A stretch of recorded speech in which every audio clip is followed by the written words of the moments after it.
السلام علیکم.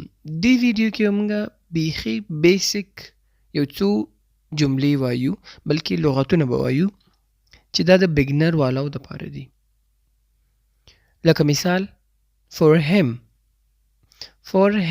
د هغه لپاره. مثال څوک وایي دا د چا دپاره دی نو ته ورته وایې for him د هغه لپاره. for her د هغې لپاره. دلته هم د الګ د پاره استعمالیږي او هر د ښځې دپاره د هغې لپاره یعنی for me زما لپاره ځان دپاره استعمالیږي. for us زمونږ لپاره. for us زمونږ لپاره. for them د دوی لپاره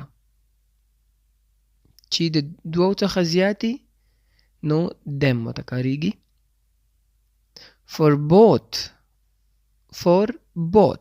د دوانو لپاره. both دوه ته ویل کیږي. for both د دوانو لپاره. for all د ټولو لپاره. for all د ټولو لپاره. for some د ځینو لپاره چې بعض یو نیم یادې some. for some د ځینو لپاره. نو همدا شان نور بګنر ویډیوګانې هم جوړو تر څو ورو ورو اډوانس ته شو.